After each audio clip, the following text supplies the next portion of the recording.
प्यारे जात को हमारे चैनल में आप सबका स्वागत है। आज हम जन्म कुंडली के 9th हाउस के बारे में बात करेंगे। जो 9th हाउस है वह हमारी किस्मत का स्थान है, भाग्य वृद्धि का स्थान है और जहाँ से धर्म कर्म अच्छे कर्म देखे जाते हैं और साथ ही हमारा भविष्य भी देखा जाता है।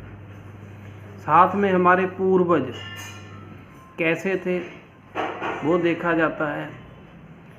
जब देवगुरु बृहस्पति 5th हाउस में शुभ या उच्च अवस्था में होते हैं, भाव के उनका कोई भी शत्रु ग्रह जैसे कि बुध, शुक्र और राहु जन्म कुंडली के दूसरे, 5वें, 9वें और 12वें हाउस में नहीं होता है तो बृहस्पति यहाँ बहुत शुभ फल देते हैं।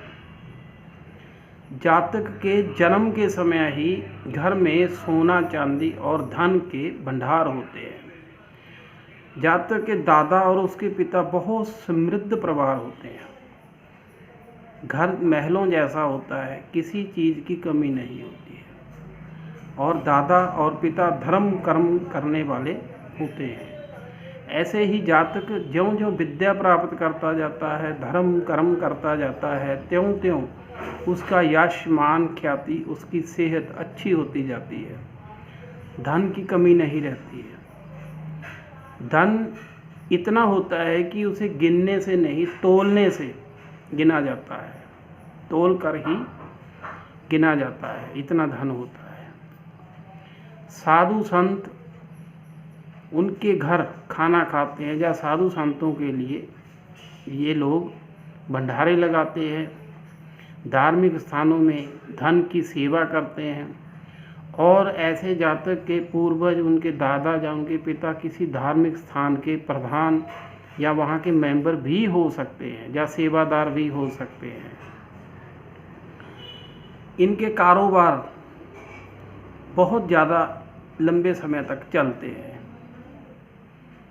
एजुकेशन से संबंधित अगर ये जातक किसी भी प्रकार का कोई कॉलेज, स्कूल या कोई विद्या केंद्र खोल ले तो उससे भी बहुत धन प्राप्ति होती है, प्रसिद्धि होती है।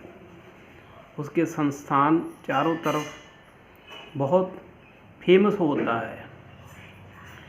अगर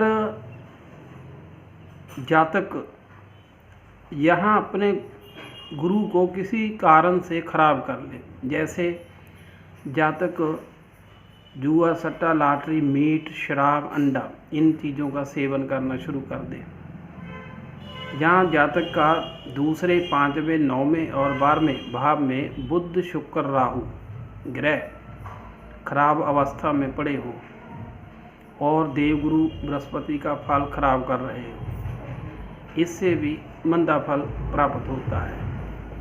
ऐसे ही अगर जातक साधु संतों की, जो चलते फिरते साधु हैं, जो शराब भी पीते हैं, अच्छे नहीं होते हैं, मतलब भिखारी टाइप साधु संत होते हैं, उनकी संगति करने लगा तो भी यहाँ देवगुरु बृहस्पति अपना फल अच्छा नहीं देते हैं।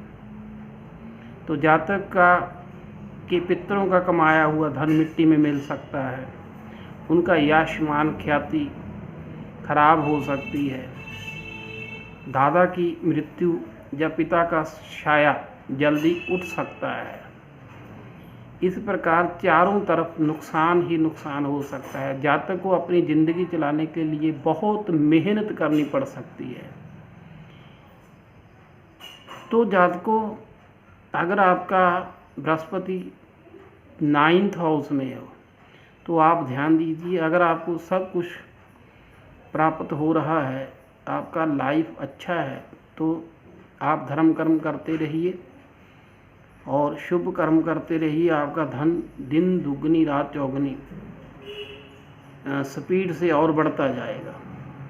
अगर आपके यहाँ गुरु होने से आपको परेशानी है, आपके पास धन नहीं है, तो धर्म करना शुरू कीजिए, गंगा स्नान करना शुरू कीजिए, साधु संतों या धार्मिक स्थानों पर सेवा करनी शुरू कीजिए।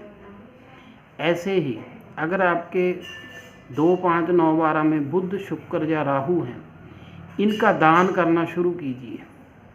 जैसे हरी वस्तुएं, राहु के लिए जौ या काली सरसों या काले तिल, ऐसे ही शुक्र के लिए आलू या जिमीकंद, ये वस्तुओं का दान कर सकते हैं किसी गरीब को, तो आपको अच्छे फल मिलने शुरू हो जाएंगे।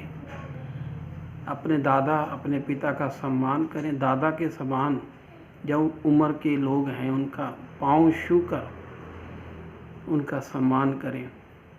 ज़्यादा से ज़्यादा विद्या प्राप्त करें, तो देखना कि बृहस्पति अपना शुभ फल देना शुरू कर देंगे। नमस्कार।